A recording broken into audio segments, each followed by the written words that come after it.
So, welcome to today's video, and in today's video I want to talk to you about this guy, the Fujifilm X100 Mark VI.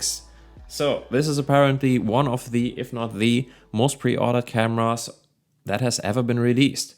It's been released back in February of this year, and I actually got super lucky and I got mine in March, which is not something that a lot of people can say because, as far as I'm aware, even now, and we are at the end of July right now, even now Fujifilm has not been able to fulfill all of the pre-orders from back in February. So how did I get lucky this early? It was not because I was in line super early, it was just really dumb luck because my wife and I had a trip to Turin, Italy planned, and I was just basically looking around for camera shops in Turin, and through just sheer dumb luck, I happened to stumble across one local camera shop in Turin, which just happened to have one of these guys sitting on the shelf. So, well, much to my own surprise, that actually worked. So, what I do have in here now is a brand new silver Fujifilm X100 Mark VI.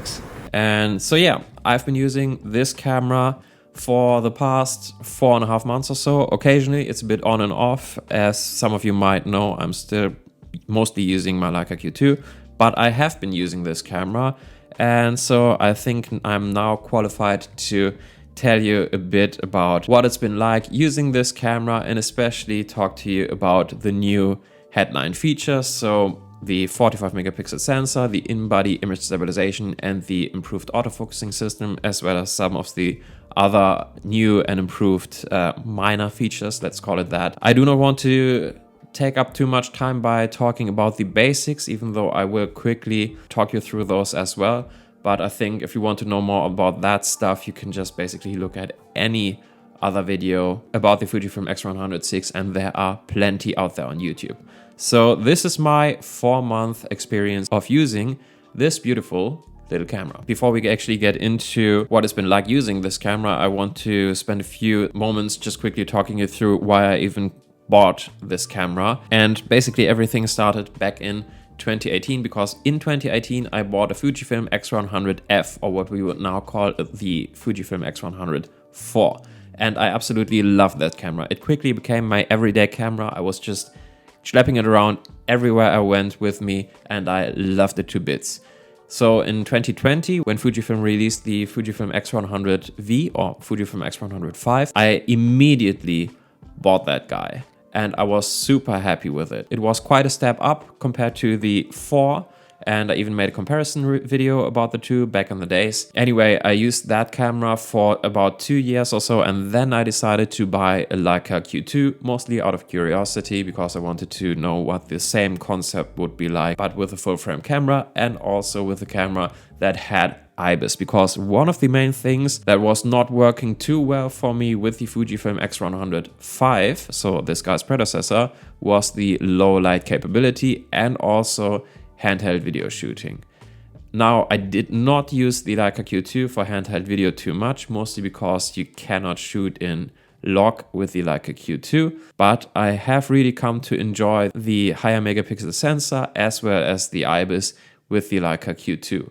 And so when Fujifilm announced the 6, and they announced that it would also have a 45 megapixel sensor and IBIS, and now give you the ability to shoot in 6K and most importantly 10-bit video files, I was super happy, and I just knew that I would love to have one of those guys, because since I'm running this little YouTube channel thing, I want to have a capable camera with me all of the time that is able to produce great photos, but also shoot good quality videos. And so I thought maybe this guy would be the solution to all of my camera related problems. And that is the reason why I wanted to give the Fujifilm X100 VI a chance, even though I already have a Leica Q2 and I do have this Sony A7 Mark IV that I'm shooting on right now, and so on and so forth.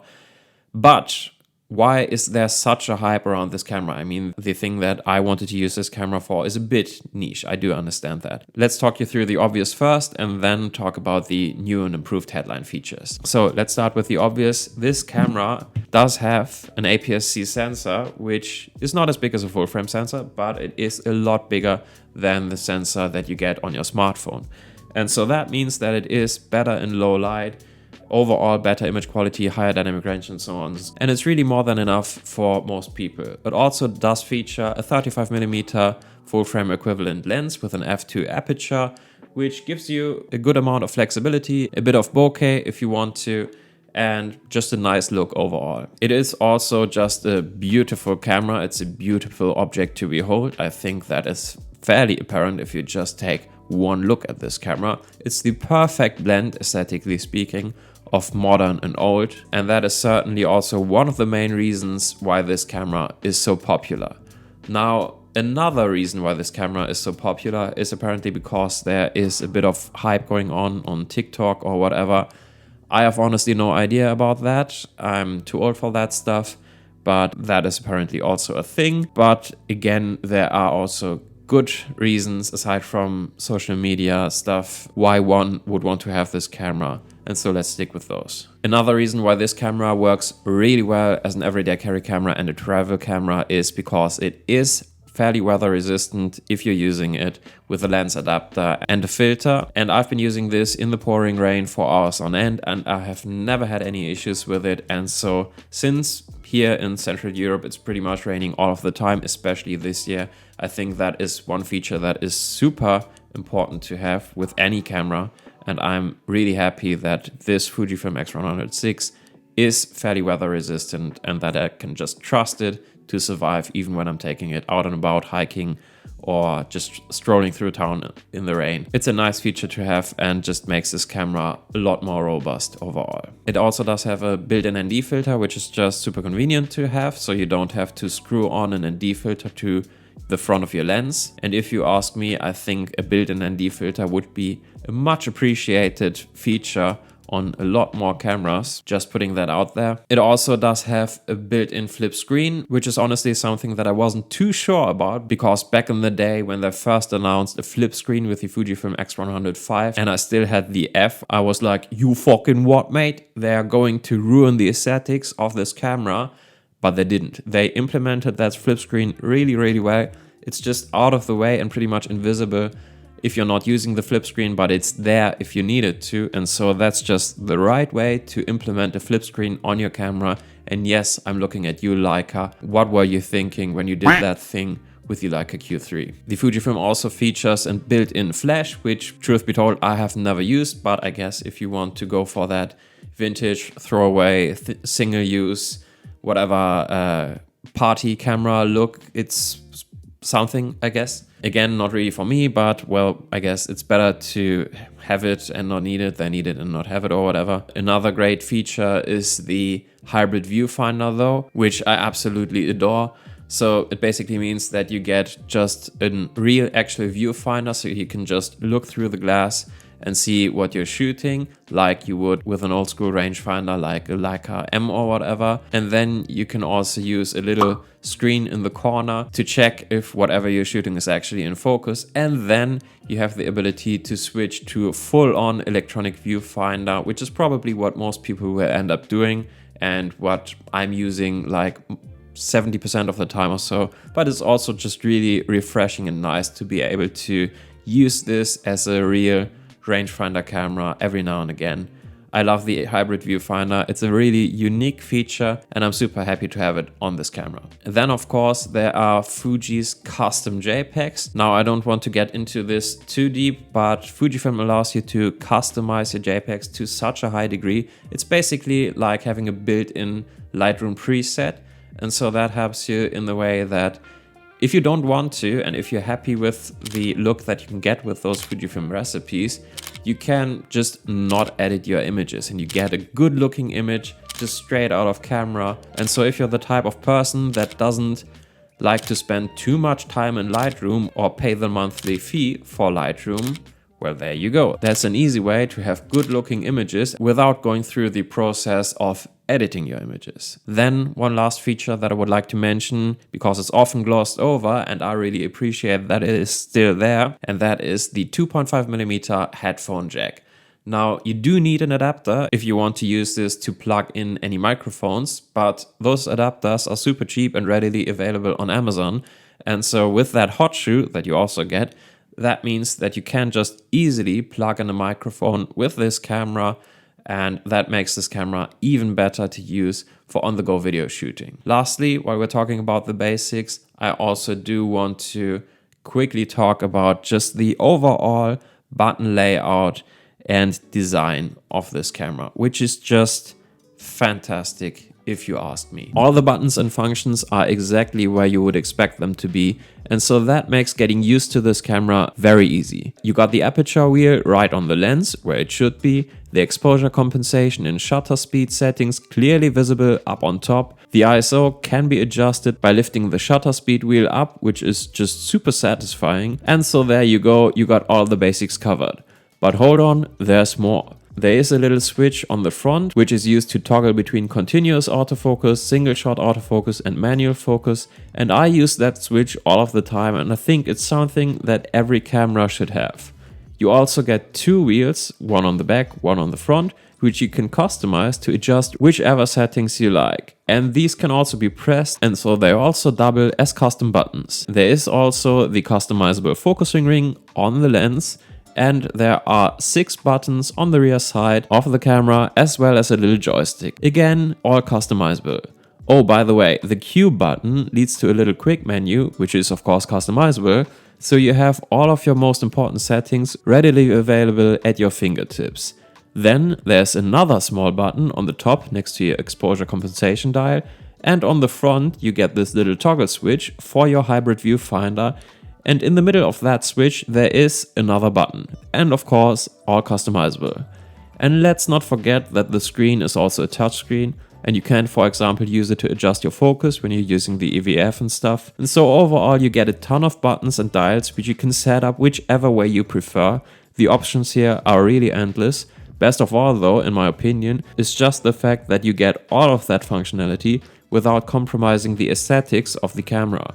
This doesn't look cluttered at all, quite the opposite. It's super clean and simple.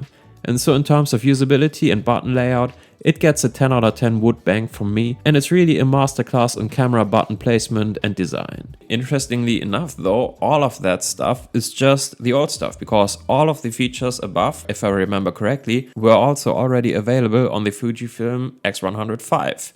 And so you get all of those features before we even get to the new features with this Mark VI model. And so let's talk about those. And those, as I said before, are mainly the 45 megapixel sensor, IBIS, and the new and improved autofocusing system, as well as the new video features. Let's get into it. So let's start with the new high resolution sensor first. And I didn't do any scientific tests, and I also don't have the Fujifilm X100 VI any longer to do like a one-to-one comparison between the two. But from what I can tell you is that the images look a lot sharper than they did back in the days on my Fujifilm X100 VI, as you would expect when you get a new sensor with almost twice the resolution. So no real surprise here, but more importantly, as far as I can tell, again, I didn't do any scientific testing here, the higher resolution does not come at the cost of low light performance or dynamic range. So while it's still probably true that nobody or few people really need a 45 megapixel sensor, it is still really nice to have a 45 megapixel sensor.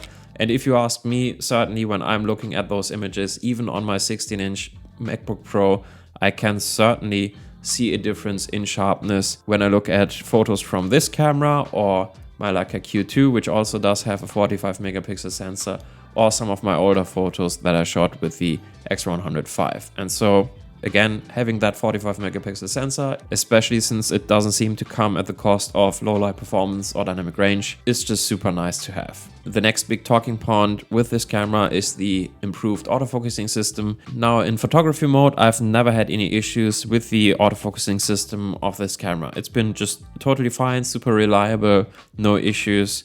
would recommend. In video mode, it's a bit of a mixed bag. It is certainly improved compared to the Fujifilm X100 VI, and I actually do have quite a bit of experience of using the X100 VI as a video camera, because for a period of, I don't know, 4 or 5 months or so, the X100 VI back in 2020 was actually my only camera, and I used that camera to shoot all of my YouTube videos in that period. And what I remember is that the autofocusing system was really not that great, which basically meant that I was just using it in manual focus all of the time. Not with this camera, it's still not as good as something like the Sony camera, but the autofocusing system now is certainly usable in video mode.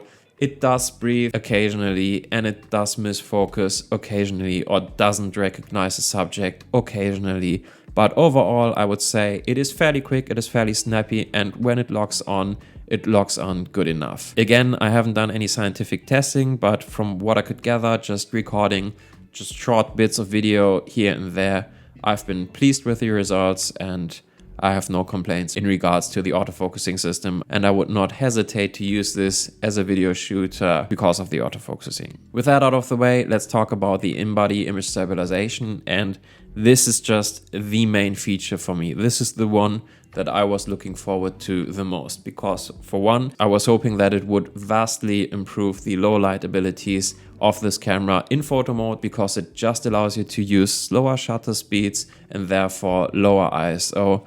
And that was one of the main things that the 5 was simply not too good at.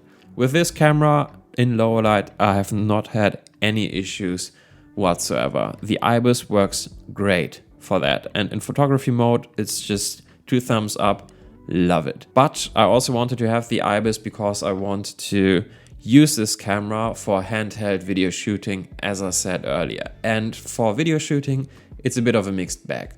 It certainly works, and it's certainly also better than not having any IBIS. So in that sense, I guess it is much appreciated, but you do occasionally get those IBIS wobbles. You do really have to make sure that you're holding this camera as steady as you can, because otherwise those IBIS wobbles will be very noticeable, which was a bit of a surprise to me, because usually you only get IBIS wobbles with like a fairly wide angle lens, and this 35mm full frame equivalent is not that wide after all. And by the way, you do get far less or pretty much no IBIS wobbles when you're using this guy with the teleconversion lens, the TCL adapter, which also works great, just by the way. But yeah, if you're just using it with the stock lens, you can get those IBIS wobbles, and that is pretty annoying. So I hope they can maybe tune that or fix that a bit with a firmware update or whatever. It's not present all of the time, but you will get those IBIS wobbles occasionally. Other than that though, I've been super happy with this camera, especially for shooting video. F-Log is just super nice. I love working with F-Log, and I much prefer it over working with the S-Log files that I get out of the Sony.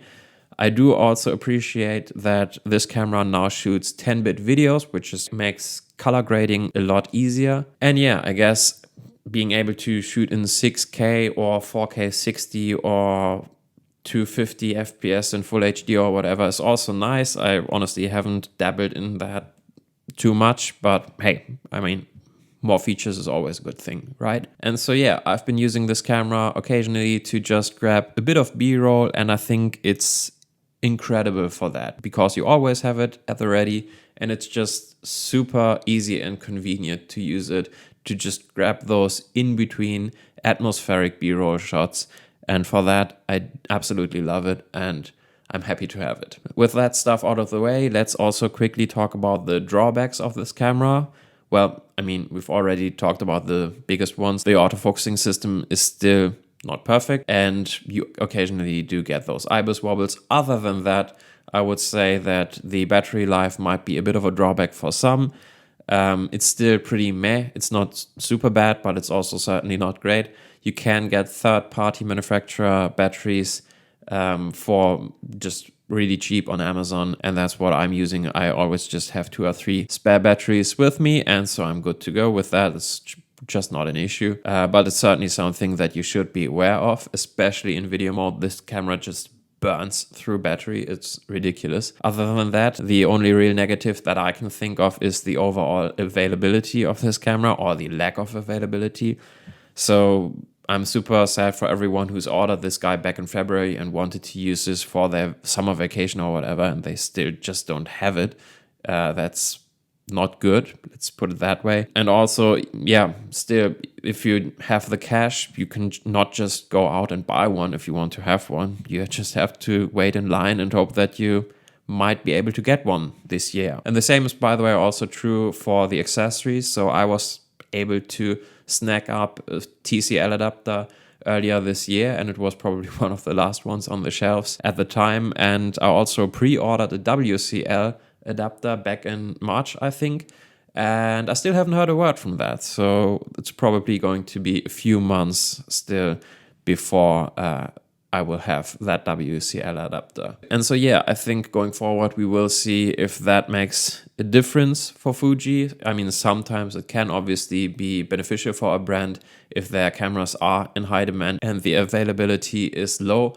That can work out for a brand, but also maybe it doesn't. Maybe people just turn their backs to Fuji because they're like, screw it, I don't want to wait that long for a camera. I just buy a Sony A7C or whatever. I guess we'll see about that. So in conclusion, what do I think about this camera after using it for 4 months plus?